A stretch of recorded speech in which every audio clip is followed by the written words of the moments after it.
Hello नमस्कार friends, आपका एक बार फिर स्वागत है आज की नई वीडियो में। सेक्टर नंबर 8 सामाजिक एवं राजनीतिक जीवन भाग 2 कक्षा 7। चलिए फ्रेंड्स, आज की वीडियो शुरू करते हैं बिना टाइम वेस्ट किए। लेसन का नाम है बाजार में एक कमीज। Note important. कुरनूल में कपास उगाने वाला एक किसान। कुरनूल किस राज्य में है? आंध्र प्रदेश में। याद रखेंगे। वो छोटा किसान क्या उगाता है? कपास की खेती करता है। कपास के पौधे पर डोडे आते हैं, जिसे हमारे गांव में क्या बोलते हैं? टिंडे।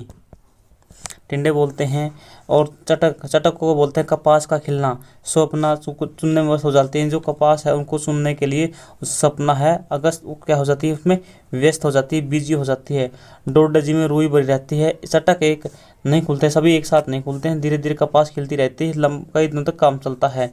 स्वप्ना क्या करती है? कपास पूरी खिल जाने के बाद, पूरी रुई इकट्ठी हो जाने के बाद फिर वह बाजार में बेचने के नहीं जाती है, बल्कि एक स्थायी व्यापारी को बेच देती है। क्योंकि जब उसने कपास को बोया था उस समय उसने व्यापारी से 25 रुपये कर्ज लिए थे, और उस व्यापारी ने उसको कहा था कि उसकी कपास वो उसको ही बेचेगी। यानी वो सारी कपास व्यापारी को बेच देती है। व्यापारी उस कपास को कम मूल्य पर लेता है। Note important.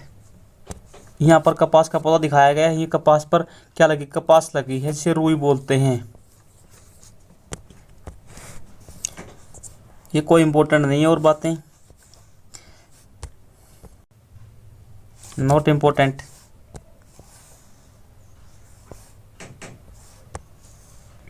इरोड का कपड़ा बाजार। तमिलनाडु में सप्ताह में 2 बार लगने वाला इरोड का बाजार संसार के विशाल बाजारों में से एक है। दक्षिण भारत के शहरों के अन्य व्यापारी भी यहीं से कपड़ा खरीदते हैं। याद रखेंगे, इरोड का बाजार कहाँ पर है? तमिलनाडु में है। सप्ताह में 2 बार लगने वाला बाजार है। किसके लिए प्रसिद्ध है? कपड़ा के लिए है।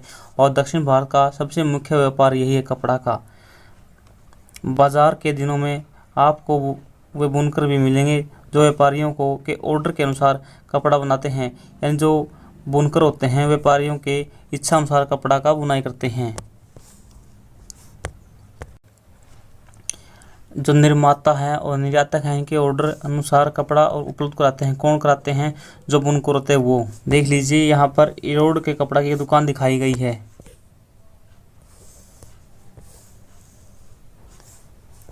इसी प्रकार का एक बाजार हरियाणा में भी है, जिस पानीपत में है तो कपड़ा बाजार, और एक रोहतक में है सौरी बाजार। यहाँ से कोई इम्पोर्टेंट नहीं है, इसको याद रखेंगे। पावर लूम क्या होता है? बिजली चालित करगा होता है। दादन व्यवस्था बुनकरों द्वारा घर पर कपड़ा तैयार करना।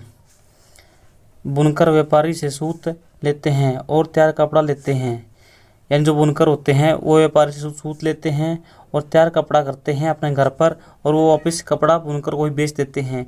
इससे जो व्यापार बुनकर हैं उनको 2 प्रकार का फ़ायदा होता है। एक तो उनको सूत मिल जाता है, और सूत के लिए पैसे भी नहीं लगाने पड़ते हैं। तैयार कपड़ा बेचने की व्यवस्था भी होती है।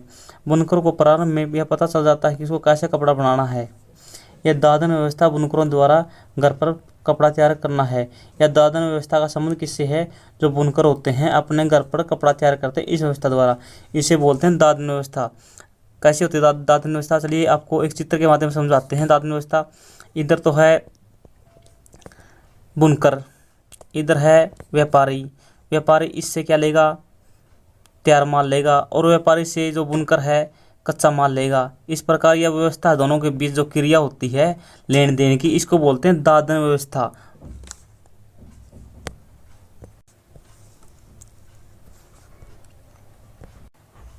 यहाँ पर वह बातें समझाई गई जो मैंने आपको चित्र में समझाई हैं कि दादन व्यवस्था क्या होती है।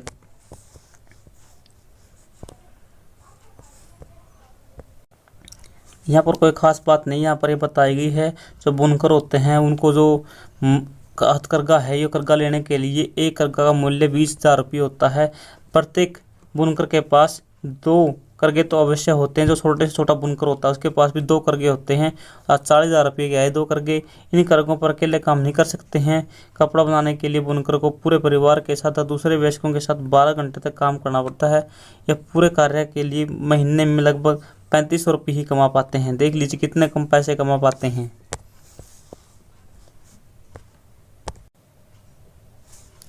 व्यापारी और बुनकर के बीच यह व्यवस्था दादन व्यवस्था कहलाती है। दादन व्यवस्था मैंने आपको समझाई थी, वही है putting out system. Putting out system याद रखेंगे, जहां व्यापारी कच्चा माल देता है और उसे तैयार माल लेता है। भारत के अन्य क्षेत्रों में कपड़ा बुनाई का उद्योग में यह व्यवस्था प्रचलित है। यानी ये तो है बुनकर और ये है कौन है, ये व्यापारी है। ये व्यापारी है, व्यापारी इसको कच्चा माल देगा और तैयार माल लेता है, इसे बोलते हैं दादन व्यवस्था। बुनकर सहकारी संस्थाएं, बुनकर सहकारी संस्था होती है। इस संस्था का मुख्य काम क्या होता है, जो बुनकर होता है उसको व्यापारी के चुंगल से बचाना। यानी व्यापारी के चुंगल से कौन बचाती है, बुनकर के सहकारी संस्था बचाती है। ये सहकारी संस्था बनाई गई है जो कच्चा माल स्वयं बुनकरों को देती है और तैयार माल भी बुनकरों का खुद लेती है, फिर आगे उसको व्यापारियों को बेचती है ताकि बुनकरों को अच्छा लाभ मिल सके। इसीलिए यह संस्था बनाई गई है। यहाँ पर इसका काम क्या है कि जो व्यापारी हैं, व्यापारियों की भूमिका को ख़त्म करना बुनकरों के साथ। इस तरह के व्यापारियों की भूमिका समाप्त हो जाती है और बुनकरों को कपड़े का उचित मूल्य मिलता है। यही उद्देश्य है इसका। कभी कभी सरकार उचित मूल्य की सहकारी संस्थाओं से कपड़ा खरीद लेती है। इन जो सरकार है कभी कभी सहकारी संस्थाओं से कपड़ा खरीद लेती है ताकि उनकी मदद हो जाए। जैसा तमिलनाडु में सरकार स्कूल में निःशुल्क गणवेश योजना, सरकार के इस के लिए पावरलूम बुनकरों की सहकारी संस्था से कपड़ा लेती है। इस तरह सरकार हस्तकरघा बुनकर सहकारी समिति से खरीदकर कोऑप्टेक्स नामक दुकान के माध्यम से बेचती है। जैसे हमारे यहाँ पर खाद्य दुकानें हैं, इस प्रकार वहाँ पर कोऑप्टेक्स दुकानें हैं। आपने अपने शहर में शायद कहीं ऐसी दुकान देखी होंगी। हाँ, हमारे हरियाणा में ऐसी दुकानों को खाद्य की दुकान बोलते हैं। खाद्य।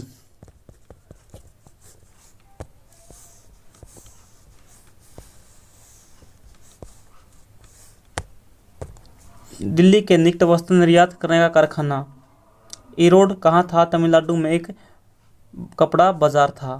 व्यापारी बुनकरों द्वारा निर्मित कपड़ा, यहाँ जो कपड़ा निर्मित किया जाता था वो कपड़ा दिल्ली के पास बने वस्त्र निर्यात के लिए कारखाने में बेचा जाता है।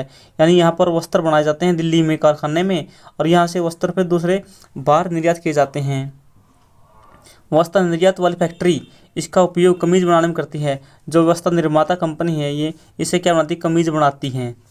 ये कमीज़ें विदेशी खरीदारों के निर्यात की जाती हैं। ये कमीज़ें दिल्ली में बनी कमीज़ें कहाँ निर्यात की जाती हैं, विदेशों में निर्यात की जाती हैं। कमीज़ों के विदेशी ग्राहक कौन से देश हैं? अमेरिका और यूरोप हैं।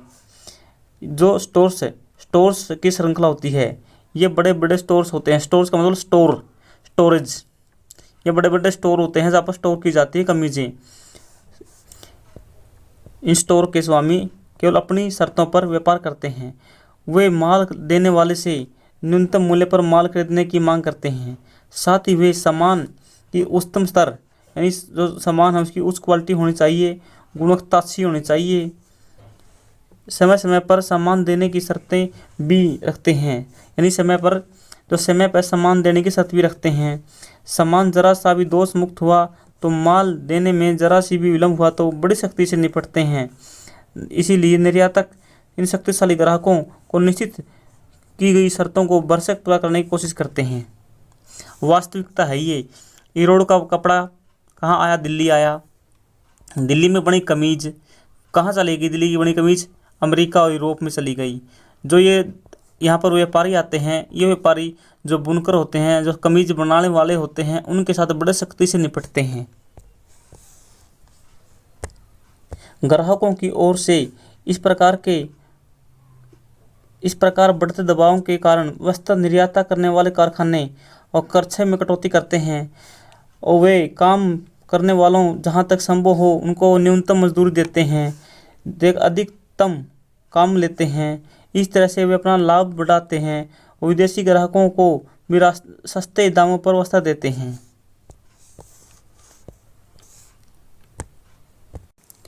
जो ये कारखाने होते हैं जहाँ पर कमीज तैयार की जाती है, इनमें मोस्टली महिला लगी होती है। इम्पैक्ट गारमेंट कंपनी है कोई, इसमें 70 मजदूर लगे हैं। इन 70 में से अधिकतर कौन सी महिलाएं हैं और इनकी तनख्वाह कितनी होती है? लगभग 3,000 रुपये प्रति माह होती है। जो दर्जी होते हैं, दर्जी कौन होते हैं? कपड़ा बनाने वाले, कमीज सिलने वाले। इन कामों के लिए न्यूनतम मजदूरी दी जाती है ताकि अधिक से अधिक लाभ हो व्यापारियों को।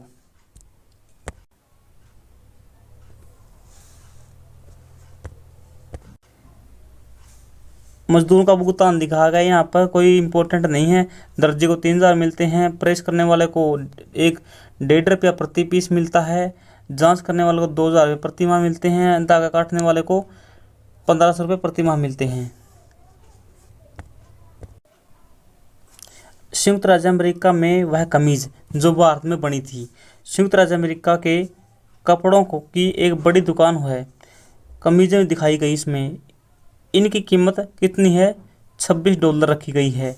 $26 यानी 1,800 रुपये हो गई। Important, not important. बाजार में लाभ कमाने वाले कौन कौन हैं? आपको पता है, किसान से कपास चल के आती है, फिर किसके पास आती है? व्यापारी के पास। फिर किसके पास जाती है? व्यापारी के पास। फिर व्यापारी से वहाँ पर जो कपास से रुई को और बिनोड़ों को अलग किया जाता है, फिर जाती है बुनकरों के पास। फिर किसके कपड़ा बनने के बाद किसके पास? व्यापारी के पास। फिर वापस आती है कारखाने में कपड़ा कमीज बनने के लिए। कमीज बनने के बाद फिर वापस व्यापारी के पास और फिर किसी ग्राहक के पास जाती है। देख लीजिए, एक कपास कितने लोगों के पास जाती है।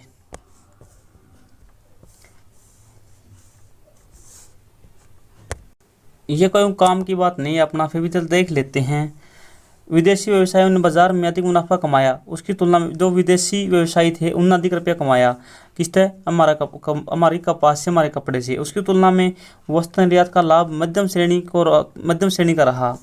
दूसरी ओर वस्त्र निर्यातक फैक्ट्री के कामगार मुश्किल से केवल अपनी रोजमर्रा ही चला पाते हैं। जो काम करने वाले हैं वो अपना रोज का काम बड़ी मुश्किल चला है, इतने कम पैसे मिलते हैं उनको। इस प्रकार हमने देखा कि कपास उगाने वाले छोटे किसान और इरोड के बुनकर ने कड़ी मेहनत की, लेकिन बाजार में उन्हें उत्पाद की उचित मूल्य नहीं मिला। व्यवसायी या व्यापारी इस स्थिति के बीच में हैं। जो व्यवसायी या व्यापारी हैं सबसे ज़्यादा लाभ ये कमाते हैं।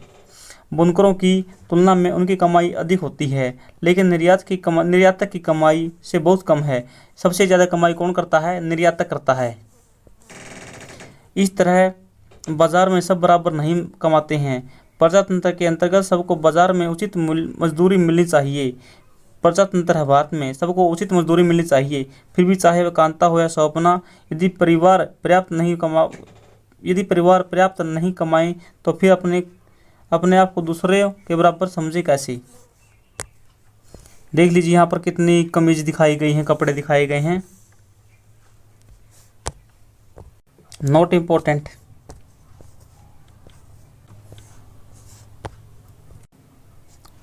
ये कोई ज़रूरी नहीं है। शब्द संकलन देखते हैं, यहाँ से एग्जाम में कई बार प्रश्न आ जाता है। जिनपिंग मिल क्या होती है? वह फैक्ट्री जहाँ रुई के गोलों से बीज अलग किए जाते हैं, यानी जो कपास होती है, कपास से जो बिनोड़ा अलग किया जाता है। हमारे यहाँ पे बिनोड़ा बोला जाता है बीज को, और रुई, यहाँ पर रुई को दबाकर गट्ठर बनाए जाते हैं, यानी रुई को दबाकर गट्ठर बनाए जाते हैं जो धागा बनाने के लिए बेच दिए जाते हैं। जिनपिंग मिल में जो कपास होती है, कपास से बिनोड़ा अलग होता है, यानी रुई के गोलों से बीज अलग करना। निर्यातक वह व्यक्ति जो विदेशों में माल बेचता है। मुनाफा जो आम आदमी है उसमें सारे खर्चों को घटा देता है, और जो बचत होती है उसे अब क्या कहा जाता है? उसे आमदनी कहा जाता है। यानी जितनी भी लागत आई है वो लागत सारी घटा के जितना पैसा बचता है वो सारे क्या होता है? मुनाफा होता है। ये लेसन यहीं पर समाप्त होता है। आप सभी को जय हिंद, भारत माता की जय। नेक्स्ट वीडियो में आपसे फिर मिलते हैं।